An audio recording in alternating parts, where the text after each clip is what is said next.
하나님 말씀 함께 보겠습니다. 누가복음 20장 41절에서 47절 말씀입니다. 오늘 우리에게 주신 말씀은 누가복음 20장 41절에서 47절까지 말씀입니다. 본문 말씀 가지고 위대한 제자가 되라 하는 제목으로 말씀을 증거하도록 하겠습니다.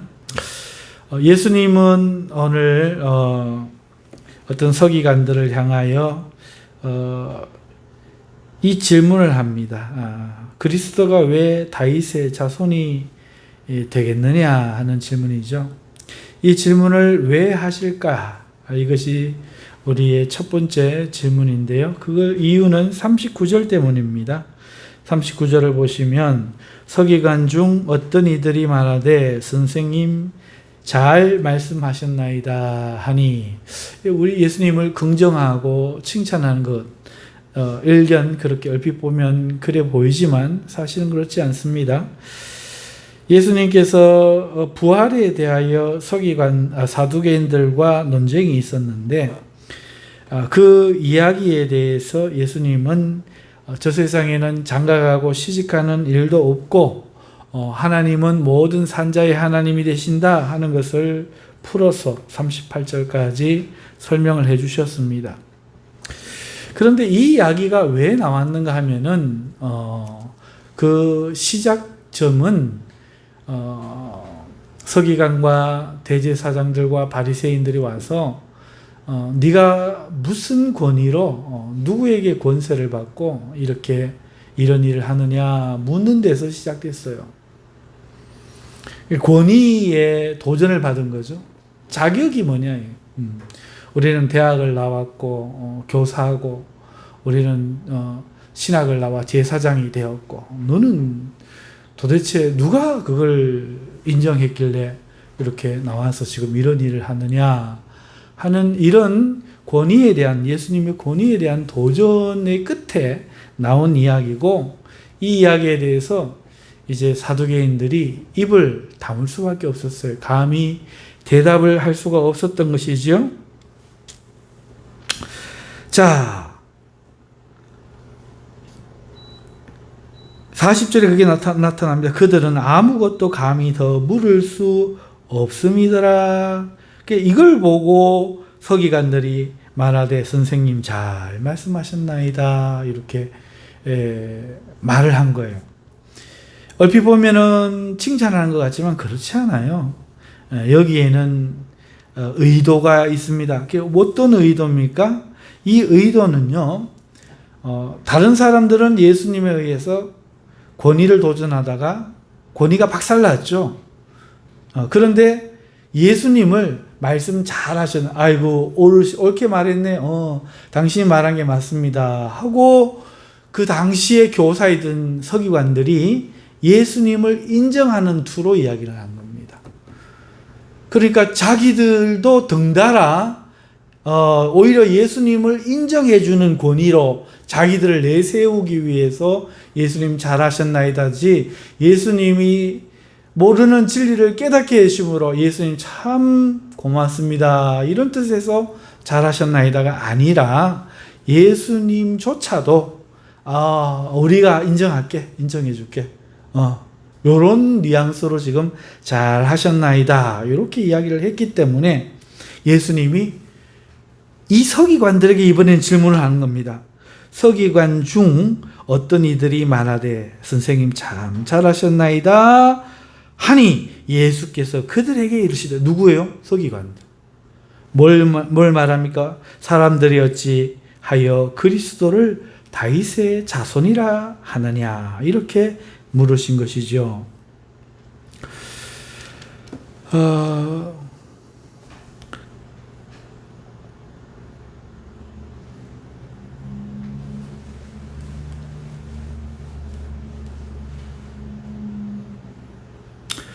자, 이 내용을 조금 생각해 봐야 되는데요.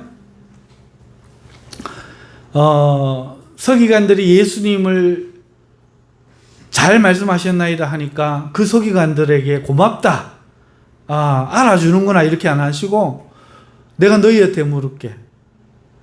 그리스도를 왜 사람들이 다윗의 자손이라고 하느냐. 너희들도 그렇게 가르쳤지. 왜 그렇게 말하느냐. 시편 말씀에 이런 말씀이 있다. 그 말씀은 몇 절이죠? 여기 42절.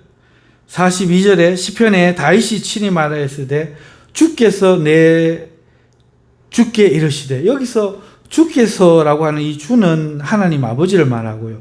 내 주께는 그리스도입니다. 여기서 내는 바로 다윗이죠.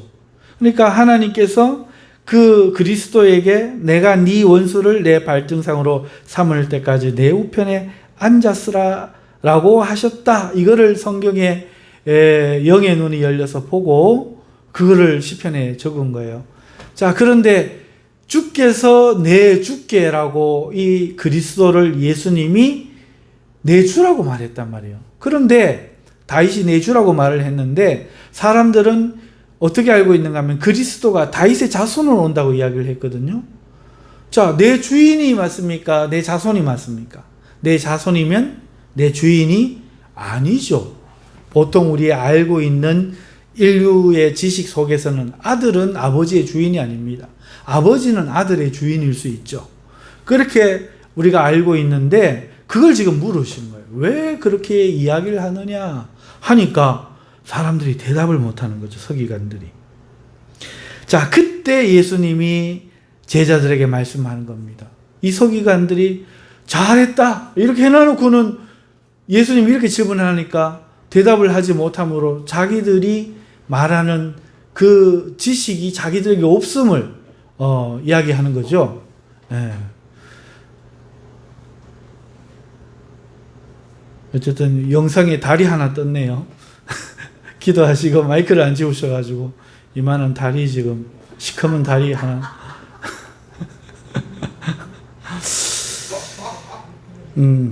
어쨌든 자, 이렇게 질문을 했을 때에 서기관들은 아무 말을 못하고 있고 그 순간에 예수님은 제자들에게 말씀합니다. 제자들에게 사두개인을 삼가라 이렇게 말씀하시면서 46절부터 47절까지 그들에 대하여 말씀하시는 겁니다. 자, 왜 삼가야 하는가? 그 이유를 말씀하시는데 첫째, 긴 옷 입고 다니는 것을 좋아하기 때문이에요. 시장에서 문안받는 것을 좋아하기 때문입니다. 회당의 높은 자리에 앉으려 하고 잔치에서는 상속에 앉기를 좋아하기 때문이라고 말씀하셨어요. 이것이 의미하는 바는 이 서기관들은 그 직업이 뭐예요? 하나님 말씀을 보존하고 적고 그래서 보존하고 그것을 가르치는, 그래서 하나님을 드러내는 그것이 서기관들의 일이잖아요. 그런데 오늘 긴 옷을 입고 다니면서 누구를 드러냅니까? 시장에서 문안받으면서 누구를 드러냅니까? 회당의 높은 자리에 앉아서 잔치의 상석에 앉아서 드러내고자 하는 것은 누구입니까? 그러니까 이 서기관들은 하나님을 드러내지 않고 하나님 말씀을 드러내야 될 사람들이 정작 자기 자신을 그 자리에 놓는다는 것이죠.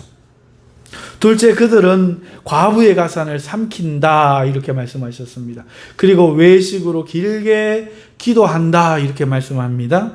과부를 돌봐야 할 대상임을 하나님이 분명히 말씀하셨건만 그 말씀을 맡았다는 자들이 과부를 돌아보기는커녕 할 수만 있으면 그 재산을 자신이 가로챘던 겁니다.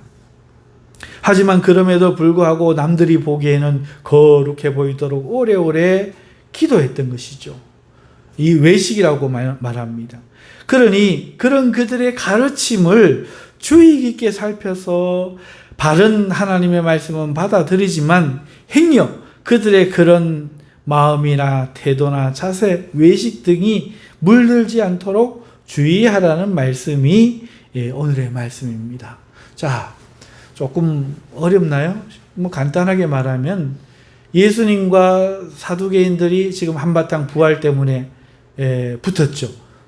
부활이 없는 것에 대해서 그 형제 7명이 한 아내를 두고 아들 없이 다 죽었을 때 도대체 누구의 아내가 되겠습니까? 라고 도전했는데 예수님은 하늘나라는 장가가고 시집가는 것이 아니고 영원히 살아서 천사와 방불하고 하나님의 자녀로서의 삶이 이어지기 때문에 지상에서의 만남은 천국에서 다시 이어지지 않는다.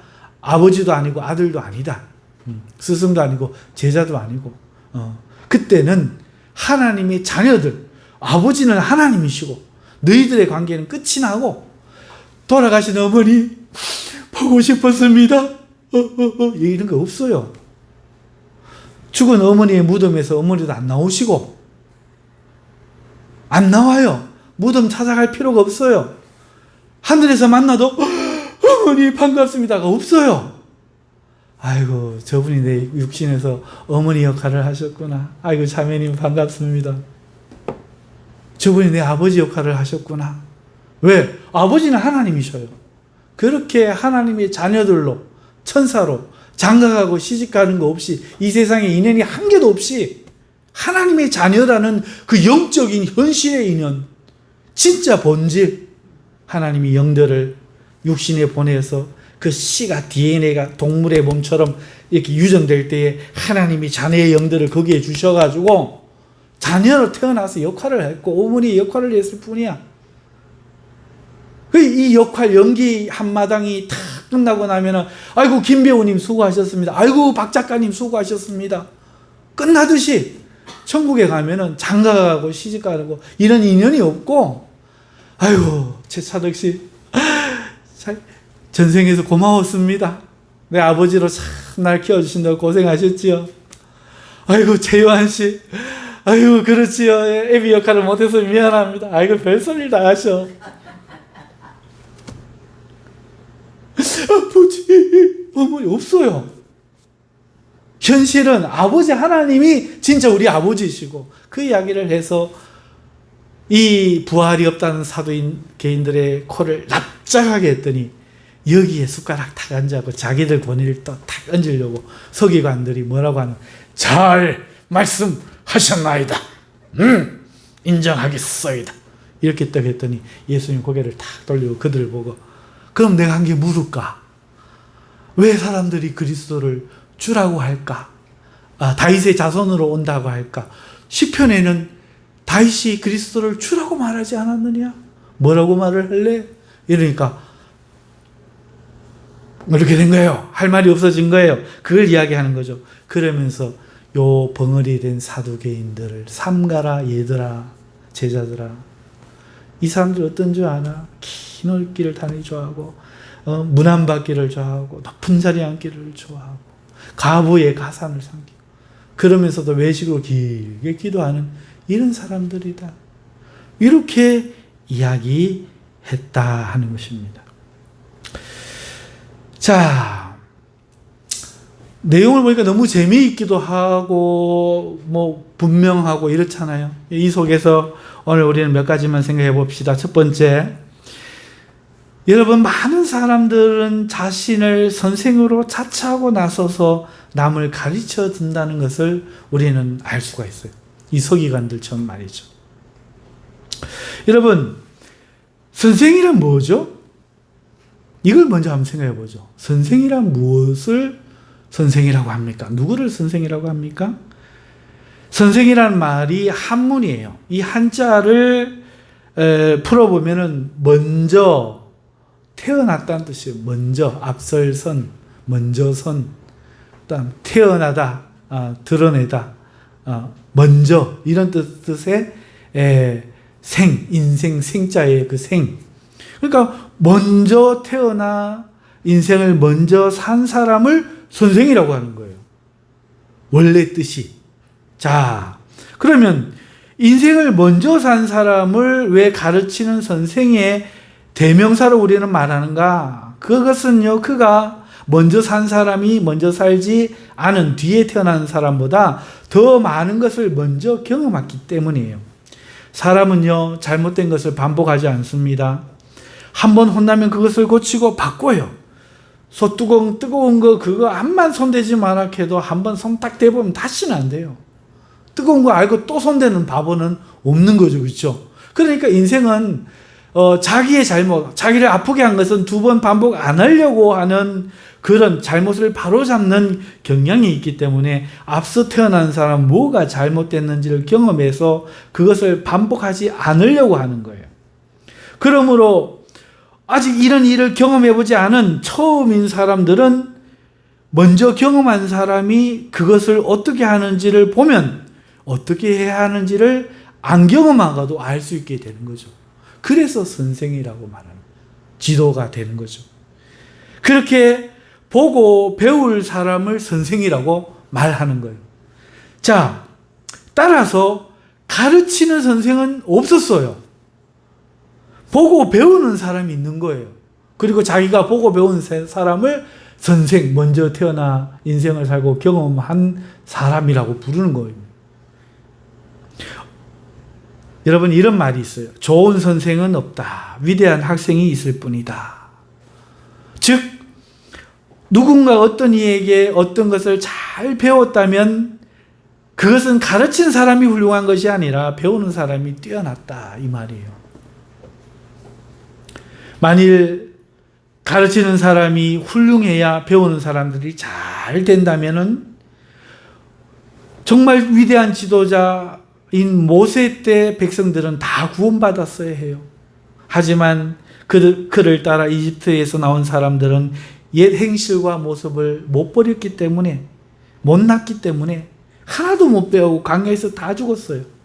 그러나 그 뒤에 태어난 이들은, 2세대들은 옛 모습 그거에 물들지 않았고 광야에서부터 하나님을 먼저 배웠기 때문에 여호수아의 명령에 따라 요단강을 건널 수 있었던 거예요.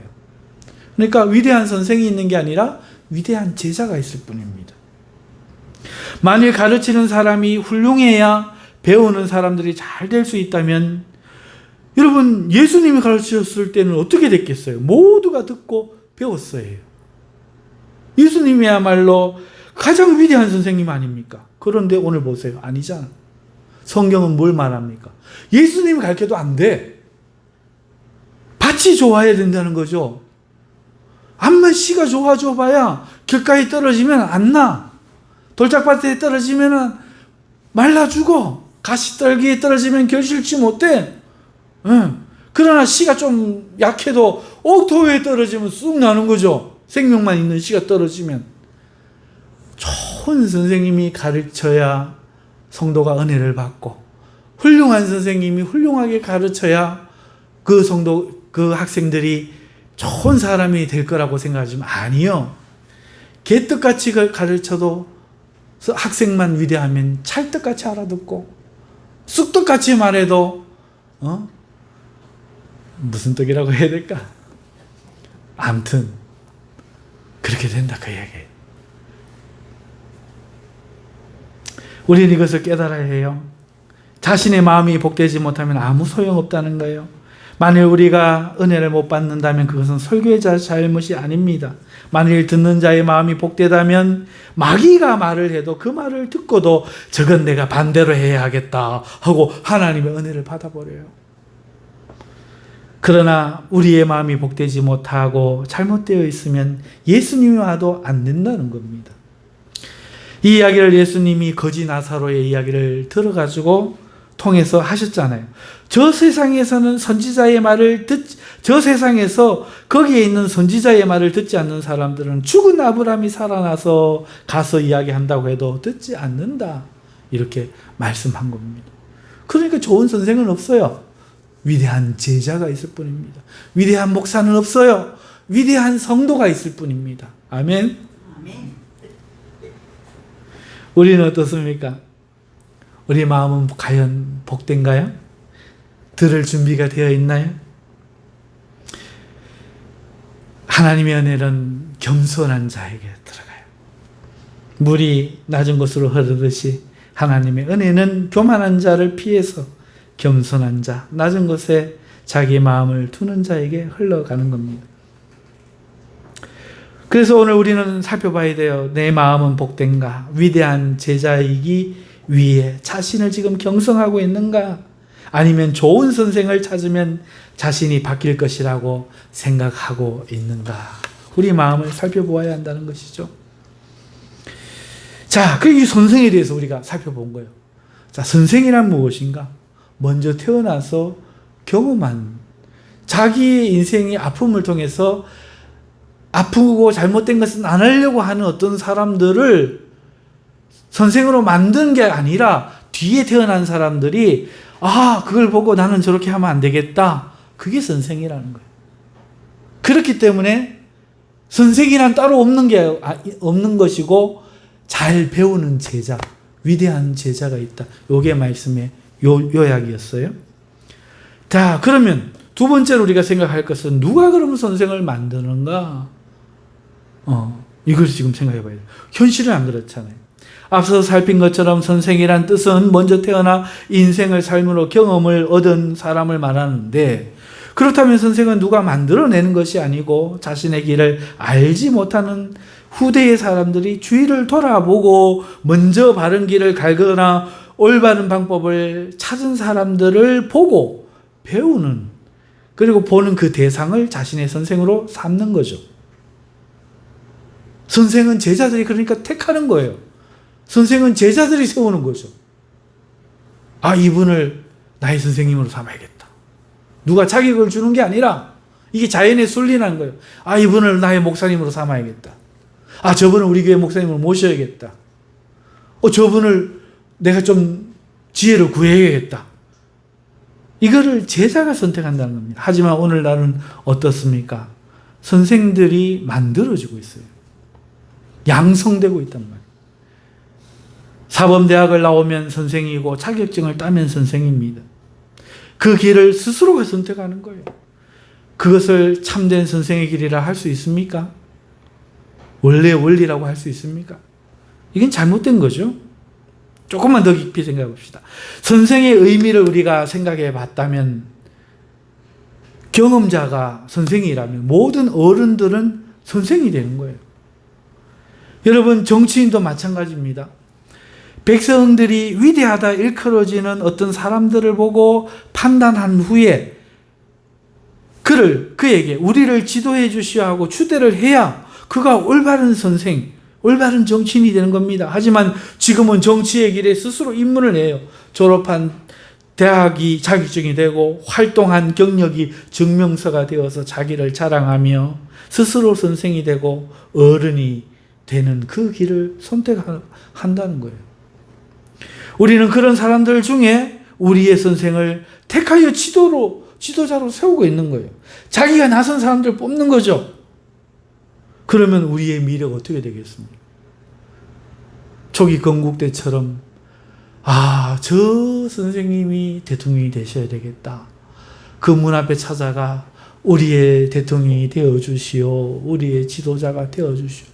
이렇게 되는 것이 아니라 내가 선생을 하겠다고 나선 사람들끼리 경선해가지고 그 사람이 어떤지도 모르는데 학력이, 자격증이, 경력이 곧 자격이 돼가지고 그것만 보고 우리가 뽑았을 때 우리의 미래는 어떻게 되겠냐 하는 거예요. 학교 선생도 마찬가지입니다. 사범대 나오고 임용고시에 합격하면 선생으로 고용됩니다. 그 길은 그들 스스로 나선 거예요. 그래서 오늘날 여러분 잘못된 선생님들을 보면 제자들과 성관계하는 스승이 없나? 성매매하는 스승이 없나? 자신의 자리를 지키고자 바른 가르침을 내리지 않는 비겁한 선생이 없나? 교권이 보장될 때는 폭력적이고 지배적인 그런 선생의 모습을 보이질 않나? 봉투 열렸네. 우리 권사님 아까도 그 이야기 하시더니 그런 모습들은 우리가 원하는 모습이 아니에요. 그걸 보고 뭘 배우겠어요? 그런데 우리 시대는 그렇게 되어버렸다는 거예요. 이런 것이 이 사회 시스템이 되고 근본이 되었습니다. 이것이 잘못됐다는 것을 아무도 인식하지 않아요. 이것은 고칠 수가 없어요. 뿌리가 깊어서 우리 힘으로는 고치는 것이 불가능해 보입니다. 아무도 이런 교육을 떠나지 못하고 있어요. 혹여 내 자녀가 이런 교육에 참여시키지 않았다가는 사회에서 뒤처지지 않을까? 이 두려움 때문에 교육을 중단시키지 못하고 있어요. 부모의 걱정은 자식들이 제대로 사람 교육을 받아야 한다 하는 여기에 있지 않고 남들과 경쟁에 뒤처지는 것에 걱정이 있는 거예요. 심지어 이것은 교회도 마찬가지입니다. 성도들은 자신들이 영적으로 손해볼까 봐 이름 없는 목사보다는 유명한 목사를 택해요. 설교를 잘하는 목사를 택해요. 외국 유학한 목사를 택해요. 찬양을 잘하는 목사를 택해요. 외형적인 교회 부흥을 시킨 경력이 있는, 능력이 있는 목사를 원해요. 예전 성도들처럼 바울같이 말에는 능통하지 않아도, 혹은 예수님처럼 못생겨도 자신의 삶으로 하나님을 섬기고 그 가르침에 사람들의 마음을 심리적으로 움직이는 수사여구 없는 단순한 진리를 가르친다 할지라도 그 살아가는 진실함을 보고 그 믿음과 기도를 보고 목사를 청원하는 것이 아니라 화려하고 매끄럽고 유쾌한, 그러면서도 웅병적인 요소를 갖춘 설교자를, 그리고 겉보기에 인격적이고 보기 좋은 자격자를 목사의 자리에 청원하는 거예요. 그래서 교회에 아픔이 있는 거예요. 정치도, 학교도, 교회도 무엇이 잘못됐는지를 우리는 깨달아야 돼요. 누가 선생을 양성한단 말입니다. 누가 목사를 양성한단 말입니다. 유학의 경력도 없고 박사의 자격증도 없고 화려한 언변도 없음에도, 그럼에도 저 자신은 오늘 이 선생의 참된 모습에서 자유롭지 못합니다. 겉보기에 좋은 것도 가지지 못하였음에도 저는 가르치기를 좋아하고 대접받기를 좋아하고 삶에서 순종으로 주님을 섬기는 모습이 부족합니다. 본이 되어서 여러분들을 인도하기에 함량 미달임을 언제나 느낍니다. 그래서 냉정하게 말합니다. 그러므로 여러분들은 스스로 좋은 목사를 잘 선택해야 할 것입니다. 선생은 제자들이 택하는 것임을 잊지 말아야 돼요. 어느덧 우리는 나의 위에 권위 두기를 너무나 가벼이 여기는 시대, 그것이 얼마나 위험한 일인지 모르고 그것이 옳은 양 우리는 살아가고 있는 겁니다. 자, 우리 두 번째 생각해 볼 거는 자신을 높이는 것은 선생의 목적이 아니다 하는 겁니다. 누가 선생이냐? 우리가 첫 번째 생각해 봤어요. 선생의 일이 뭐냐? 자기를 높이는 것은 선생의 목적이 아니라는 거예요. 예수님의 말씀에 의하면 서기관들은 자신을 높이려 했습니다. 그래서 남다른 긴 옷을 특별히 입었고 높은 자리에 앉기를 좋아했습니다. 자신을 스스로 권위자로 내세우며 예수님마저도 맞다, 틀리다, 잘 말했다, 못 말했다 판단하려고 합니다. 교만하여 예수님을 인정하려 드는 것입니다. 그것은 자기의 권위를 높이기 위한 것입니다. 그러나 선생의 목적은 사람들이 올바른 길을 찾게 하는 데 있습니다. 그리고 바른 방법을 알게 하는 데 있습니다. 자신을 추앙하고 받들게 하는 것이 아닙니다. 인간의 지혜는 하나님을 경외하는 데 있습니다. 하나님을 경외하는 자는 바른 길을 가는 자이고 바른 방법을 안 자입니다. 그래서 그릇된 길에 빠지는 고통을 겪지 않게 되는 것이죠. 선생은 그렇기 때문에 이 지혜를 바르게 가르쳐야 돼요. 내가 하나님을 안 섬겨봤더니 나의 삶이 엉망진창이 되었다. 그때 내가 하나님 앞에 부르짖고 회개하였더니 하나님이 나를 건지셨다. 이제 나는 하나님만 경외하고 하나님 말씀만 순종하느라, 이렇게 인생의 경험처럼 인생의 바른 지혜를 찾은 그 일을 증거하는 것이 선생이죠. 하나님을 떠나 다른 길로 가는 것이 가장 근본되고 으뜸되는 잘못임을 깨닫고 고친 그들이 선생이 되어야 합니다. 많은 이들이 서기관같이 스스로 선생되어 사람들을 잘못 이끄는 것이 안타까워 예수님은 스스로 12제자를 불러 삼으셨습니다. 이것이야말로 우리에게 얼마나 큰 복이 되었습니까? 우리가 선생을 찾도록 내버려 두셨다면 우리는 예수님을 발견할 수 없었을 터인데, 이것이 안타까워 예수님은 친히 선생이 되어 제자들을 부르셨습니다. 우리를 불러주셨습니다. 우리가 바른 것을 알지 못하기 때문에 그래요. 그리고 그 예수님은 자신을 높이지 않으셨습니다. 좋은 옷도 고급 음식도 취하지 않으셨습니다. 겸손히 나귀를 타셨고 제자들의 발을 씻기셨습니다. 그가 힘쓴 것은 오직 사람들이 하나님을 믿고 경외하여 그에게로 돌아가는 것이었어요. 그리고 그들이 하나님께 돌아가는데 장벽이 되는 그 죄의 담을 그의 몸으로 허무셔서 길을 트신 것입니다. 자신의 몸으로 그 길을 만드신 것입니다. 우리는 이 예수님을 보아야 합니다. 그분만이 우리의 스승이 되실 수 있습니다. 그렇기 때문에 여러분, 목사도 쫓지 말고 장로도 쫓지 말고 오직 예수님과 그를 믿는 신앙만을 쫓아야 하는 것입니다. 사람에 매이지 마십시오. 자신을 높이는 사람들에게서 벗어나서 우리를 위하는 주님께로 나아가십시오. 그것이 최고의 복이요 최고의 길입니다.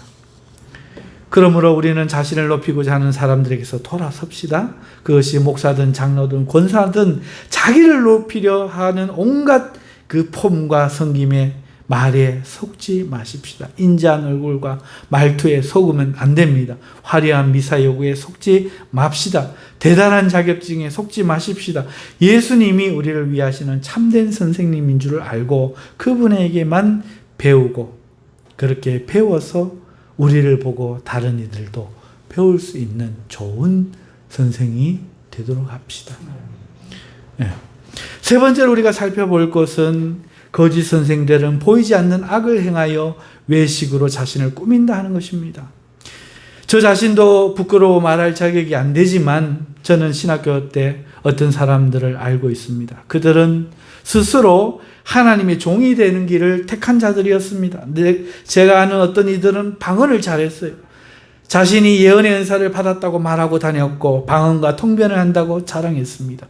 복도를 걸어 지나다닐 때 방언으로 노래도 했습니다. 심지어 그 노래하는 목소리가 아름답기까지 해서 이 세상의 것이 아닌 듯 느껴졌어요. 그리고 자신은 하루에 4-5시간은 기본으로 기도한다고 말했습니다.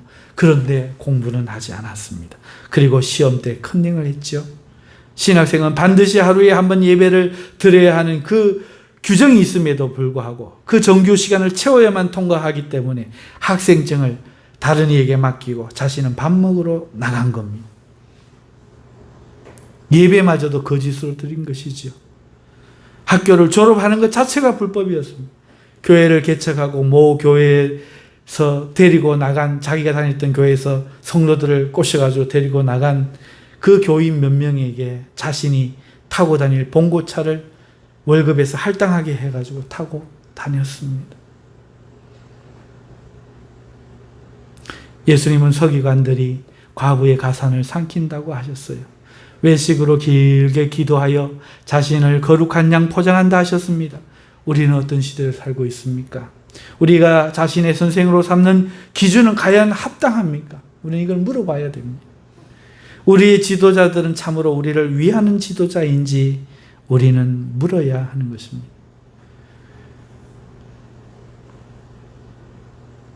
우리가 네 번째 살펴볼 것은 그러므로 우리는 사람을 보지 말고 진리와 신앙을 따라야 한다는 것입니다. 지금 우리는 누구입니까? 누구를 보고 있고 어디를 향하고 있습니까? 진실로 진실로 예수님을 알고 교제하면서 그 뒤를 따르고 있는 것입니까? 아니면 관습과 전통과 이름과 규범에 따라 혹은 자신의 기호에 따라 자칭 선생이라 하는, 자칭 참길이라 하는 그 길을 우리는 걷고 있지 않습니까? 사람을 보지 말라는 말은 그가 가진 재능, 학벌, 자격을 보지 말라는 말과 함께 자신의 기호대로 사람을 택하지 말라는 말이기도 합니다. 그러면 무엇을 보아야 합니까? 그가 정직한가를 보아야 합니다. 주님을 따르는가 보아야 됩니다. 회개하는 사람인가 보아야 됩니다. 자신을 부인하고 자신과 싸우며 십자가를 지고 있는가, 참으로 말씀을 순종하는가? 이런 것들을 보아야 합니다. 그가 추구하는 것이 과연 무엇인지 살펴보아야 합니다. 우리는 진리와 신앙을 따르기 위해 선생을 선택해야 합니다. 예수님만의 참 선생님이십니다. 하지만 이 땅을 살아가면서 우리는 많은 사람을 만나고 그 중에서 또한 선생을 찾아야 합니다. 그때 자칭 선생이라 하는 자들, 자칭 선생 노릇 하려는 자들을 그 자격만 보고, 그 재능만 보고, 그 외형만 보고 자신의 기호에 맞추어서 선택하면 결단코 안 됩니다. 우리는 신앙을 따르는 자들입니다. 진리를 따르는 자들입니다. 오늘 삶에 자신의 죄를 발견하고 회개하며 자기를 부인하는 그런 자들입니다. 자신의 주님의 사랑을 실천하려고 애쓰는 자들, 그런 자들입니다. 이런 우리를 보고 누군가가 우리를 선생으로 선택하여 따를 수 있습니다. 반대로 우리는 이런 사람들을 선생으로 삼아야 됩니다. 선생을 선택하는 것은 제자의 몫이기 때문에 그렇습니다. 누군가가 신앙을 따라, 말씀 따라 살려고, 진리를 따라 살려고, 진리가 무엇인지 알려고 오늘 삶에 자기의 죄를 발견하여서 그 죄를 회개하며 자기를 부인하기 위해서 살아가는 사람들, 주님의 사랑을 부족하지만 실천하려고 애쓰는 그런 사람들을 잘 보고 선택해서 우리는 스스로 배우되 내 자신이 좋은 밭, 복된 밭이 되기 위하여 스스로를 먼저 바르게 해야 합니다. 그러다 보면 또 다른 누군가가 그런 자신을 보고 올바른 길을 찾게 될 겁니다. 주님을 인정하려고 자기 권위를 높이던 서기관들은 결코 이런 선생이 아니었습니다. 주님은 외식하는 자여 먼저 내 눈에 들보를 빼라, 그 다음에 남의 눈에 티를 뺄 것이라 말씀해 주지 않으셨습니까? 그래서 오늘 우리 먼저 우리 자신을 고쳐야 됩니다. 말씀을 맺습니다. 여러분, 좋은 스승이 있는 것이 아니라 위대한 제자가 있는 겁니다. 좋은 선생이란 누군가 세우는 것이 아니라 제자가 뽑는 것입니다. 좋은 선생이라는 것은 잘못을 안 하는 사람이 아니라 자기 잘못을 고쳐가는 사람입니다. 좋은 선생이라는 것은 틀린 생각을 안 하는 사람이 아니라 틀린 것을 깨닫고 뉘우치는 사람입니다. 그리고 인생의 최고의 지혜는 하나님을 경외하는 것입니다. 그러므로 오늘 우리는 스스로 자칭 선생된 자들을 그저 받아들이지 말고 우리 마음에 깊이 생각하여 예수님을 스승으로 삼지만 이 땅을 살아가면서도 좋은 멘토와 좋은 스승을 둘 줄 아는 그 지혜가 우리 모두에게 있기를 주님의 이름으로 축원합니다. 기도합시다. 하나님 아버지 감사합니다. 선생들이 양성되고 사육되는 그런 시대, 강제로 선생으로 임명되는 시대, 우리는 바꿀 수 없는 이 시대를 살아가고 있습니다. 어떤 이들은 학교에 자녀를 보내지 않고 집에서 그 자녀들을 가르치는 사람들도 들어 있지만, 하나님이여, 이 세상은 그렇게 되면 손해를 볼까봐, 피해를 볼까봐 용기를 내지 못하고 그 제도에 잘 적응하는 자녀들을 훌륭하고 똑똑한 자녀들로 서로가 인정하며 살아가면서 그릇된 선생들 외식으로 가르치고 사실은 자기의 이름을 높이며 자기를 위해 이용하려고 하는 거짓 선생들 밑에 괴롭힘을 당하고 이용당하는 그 시대를 우리가 살고 있습니다.